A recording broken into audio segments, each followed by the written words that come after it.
प्यारे बच्चों, audio clip जो बोर्ड परीक्षा संबंध में हम आप लोगों के साथ शेयर करना चाहते थे, इसके दूसरे फेज़ में आप सभी का स्वागत है। हम लोग कल हिंदी की परीक्षा कैसे दें, हिंदी की परीक्षा की जो कमियां हैं उसको आज कैसे दूर करें, इसी संदर्भ में हम लोग चर्चा करते हैं।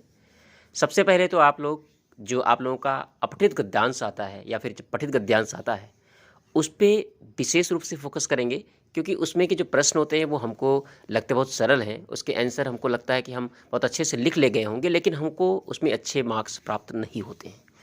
उसका सबसे बड़ा कारण होता है कि हम दिए गए अनुच्छेद को, चाहे वो गद्य खंड का हो चाहे पद्य खंड का हो, उसको बहुत ही गंभीरता के साथ पढ़ते नहीं हैं और उनकी बातों पर विचार नहीं करते हैं। सबसे पहले हमें 2 से 3 बार एक गद्यांश या पद्यांश को पढ़ने का अभ्यास करना होगा और उसकी मूलभूत बातों को, अर्थात जो उसमें समझाया गया हो, उसको ध्यान से समझना होगा।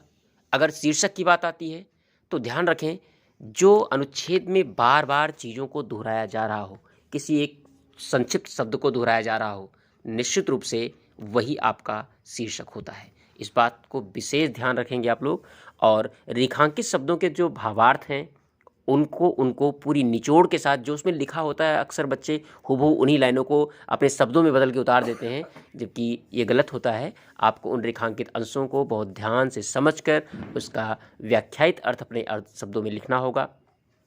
ठीक, इसके साथ ही साथ जब हम जीवनी की चर्चा करें तो जीवनी पे अच्छे शब्दों युक्त, आपकी जो पुस्तक में जीवनी लिखी होती है, उसकी जो भाषा लिखी होती है, उसके माध्यम से अगर आप अपने शब्दों को वहाँ पर लिखेंगे तो निश्चित रूप से उससे अच्छे सिक्योर मार्क्स मिलेंगे। पद्य खंड में जो जीवनी लिखनी हो, उन लेखकों के, उन रचनाकारों से संबंधित आपको जो चौपाइयाँ या दोहे उनके संदर्भ में दिए गए हों, या फिर आप खुद भी अपना खुद उसका निर्माण कर सकते हैं, उन कोटेशंस का, उसको सम्मिलित करेंगे तो आपको अच्छे मार्क्स मिलेंगे। साथ ही साथ जो पद्य खंड है या जो गद्य खंड है, उसका जो भावार्थ लिखने के लिए आता है, उसका संदर्भ अच्छी साहित्यिक भाषाओं के साथ लिखेंगे तो निश्चित रूप से आपको अच्छे मार्क्स मिलेंगे।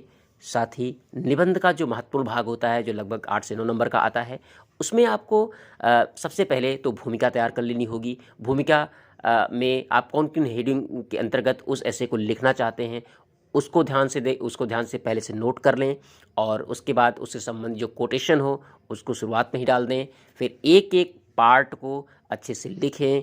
कहाँ और किसी भी ऐसे का हम अक्सर चर्चा करते हैं, 3 खंड होता है, एक भूमिका होती है, फिर उसका प्रारंभ होता है, फिर ऐसे के मध्य में सबसे महत्वपूर्ण बात उस टॉपिक के संबंध में लिखी जाती है, और जो अंतिम तीसरा कालखंड होता है उसमें जो निष्कर्ष होता है, पूरा निचोड़, इसको हम उपसंहार कहते हैं, उसको लिखते हैं। बीच बीच में अगर पद्य वाक्य मिलते हैं उससे संबंध में तो हम उसको ऐड कर देते हैं।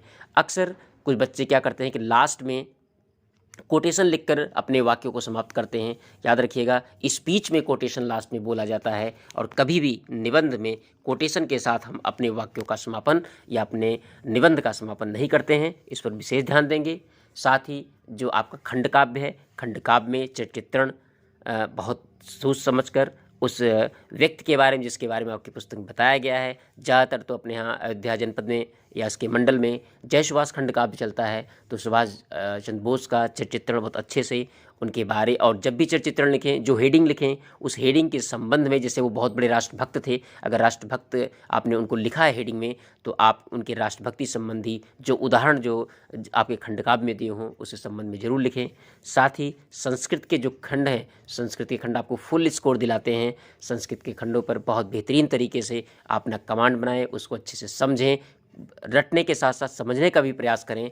क्योंकि समय कम है और मुझे इसके पहले समय नहीं मिल सका कि मैं आपको गाइड कर सकूं, वरना एक एक पार्ट पर बहुत अच्छे से चर्चा करता और निश्चित रूप से बहुत अच्छे से आप तैयार कर सकते थे उसको। लेकिन फ़िलहाल जब ही जागो तभी सवेरा, और जितना भी आपका समय है, आज का आपका समय, उस पर भी हम लोग चर्चा कर ही लेते हैं और उसी के संदर्भ में अच्छे से आप लोग तैयारी करें। और जो भी गाइडलाइन दी गई, अगर इतना पर भी आप विचार कर लेते हैं तो निश्चित रूप से आपके लिए एक रामबाण साबित होगा और आप अच्छे स्कोर प्राप्त कर सकेंगे। प्यारे बच्चों, थैंक यू। इन सब्जेक्ट के हिंदी के साथ हम अन्य सब्जेक्ट पर भी रोज क्रमशः चर्चा करेंगे और आप लोगों को मार्गदर्शन प्रदान करते रहेंगे, जिससे आपका सभी पेपर बहुत अच्छे से संपन्न हो सके। तो आप लोग देखते रहिएगा।